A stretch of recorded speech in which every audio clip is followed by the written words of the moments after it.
Graduation dinners are supposed to be easy. A reservation, a cake, a few forced smiles, and one evening where no one reminds you of everything you didn't become. That's the story I told myself as I walked into the Marrow table on Friday, June 14th, 2019 at 7:30 p.m. My parents, Richard Miller and Elaine Miller, had picked the place in Brookdale. Crisp white tablecloths, expensive enough to make it feel like they were doing me a favor just by being there. My sister, Claire Miller, was already seated, scrolling through her phone without looking up. My father gave a brief nod, the kind you give a server who's late. My mother smiled too brightly, like she was trying too hard to sell happiness. We sat down. The waiter asked what we were celebrating. Her graduation, my mom said, flicking her hand in my direction. The word landed wrong, heavy, awkward. The conversation dragged. My sister talked about her promotion. My dad went on about a friend's son who had really made something of himself. Every comment felt carefully aimed to miss me and still leave a mark. I stayed quiet. Silence had taught me how to survive. If you enjoy my content, please subscribe and hit the bell. Your support truly means everything and helps me keep creating. Thank you so much. Then came the toast. My dad stood up, glass raised. Well, he said, looking around the table, I suppose we should say something. Not every child turns out the way you expect. My sister smirked. My mom chuckled softly and added, Some children are blessings. Others are lessons. My chest tightened. Then she looked directly at me and said it. We honestly wish you were never born. Life would have been easier for everyone. No yelling, no anger, just a flat statement. Clean. Final. The table went silent. Even the waiter froze mid-pour. I waited for the familiar rush of shame, the collapse, the urge to disappear. It never came. Instead, something settled inside me. Solid, heavy, certain. I stood up. They assumed I was about to cry, to apologize, to leave quietly. Instead, I reached into my bag and placed a folder on the table. Thick, organized, clearly labeled. I came tonight thinking maybe this would be the one day you could pretend I mattered, I said calmly. Turns out, this timing is perfect. My mother frowned. What is this? I smiled, not warmly. It's everything. I turned to my sister first. You know how you've been living in my apartment for the last 2 years, 2017 to 2019, rent-free? Her smile disappeared. I looked at my father. You remember the loan you took out using my name back in 2016, the one you promised to manage. His glass slowly lowered. Then I turned to my mom.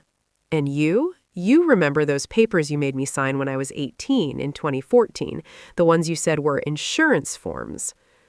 The room felt smaller, too quiet. I didn't come here to argue, I said calmly. I came to graduate from this. I picked up my bag. Enjoy dinner. It's the last thing you'll ever get from me. And I walked out before anyone could speak. I didn't run, I didn't cry in the bathroom or break down on the sidewalk like they probably expected. I walked steadily. Each step felt like cutting loose a rope I'd been dragging for years. My phone started buzzing before I reached my car. Mom first, then Dad, then my sister. I ignored all of it. At home, I dropped my bag, kicked off my shoes, and finally breathed.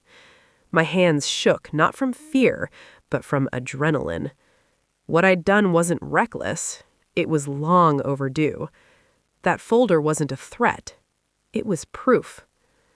Years earlier, during my final year of college in 2019, I started noticing patterns. Money missing, bills arriving in my name that I didn't recognize.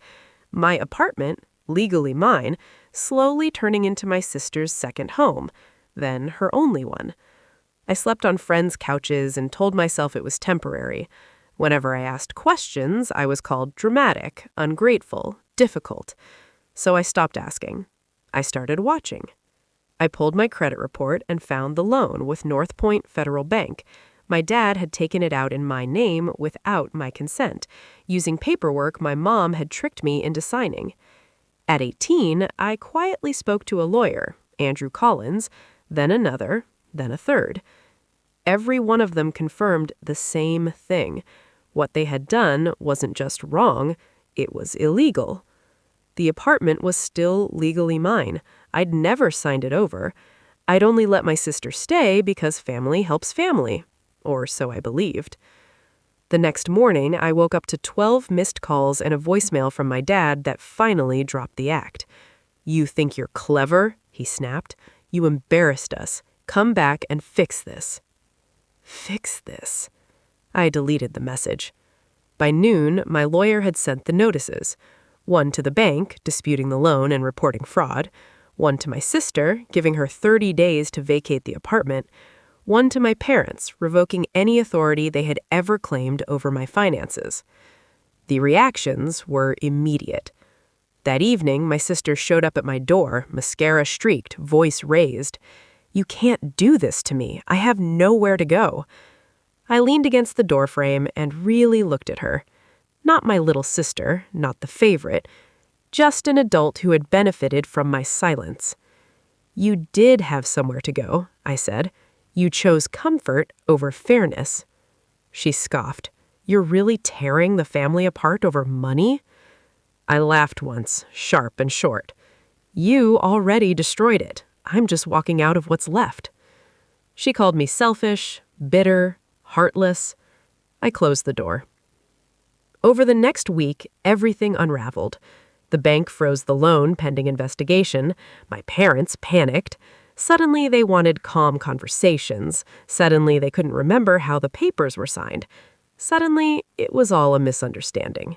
It always is when consequences arrive. Then came the message that made everything clear. From my mom, "We never thought you'd actually leave." I stared at that sentence for a long time. They hadn't been cruel because they hated me. They were cruel because they believed I would never go. That was the moment something inside me finally healed. I didn't reply. Instead, I booked a one-way ticket to Portland in August 2019. New job, new apartment, new number. I left behind the version of myself who kept trying to earn love from people who needed a scapegoat more than a daughter. A month later, my sister was evicted on July 3rd, 2019. My parents sold their car to cover legal fees. The fraudulent loan was officially removed from my record. Gone. Clean. They still tell people I abandoned the family. Let them. I didn't abandon anyone. I survived them. And for the first time in my life, that felt like real success. Weeks later, a cousin, Sarah Thompson, told me about the graduation dinner fallout. They tried to rewrite the story, said I was unstable, said success had changed me, said I had always been difficult. But something unexpected happened. People stopped agreeing. The bank investigation became public record. The eviction notice was real. The fraudulent loan couldn't be denied. Quietly, relatives began asking questions my parents couldn't answer. Why was the apartment in my name? Why was the loan disputed? Why did they need my signature at all? Their story cracked. My sister moved in with a friend, then another, then another. Entitlement doesn't travel well.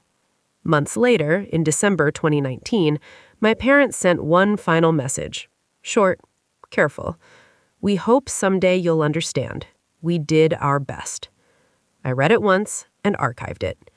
Because I finally understood everything. They didn't lose me because I was ungrateful. They lost me because I stopped being useful. On my birthday, February 12th, 2020, I didn't go out to dinner. I didn't wait for a call. I sat on the floor of my new apartment in Portland, surrounded by boxes, eating takeout straight from the container. No speeches, no judgment, no comparisons. Just peace. Some families break you loudly. Mine did it quietly, over years, with smiles and expectations. Walking away didn't make me cruel. It made me free. And freedom felt like everything.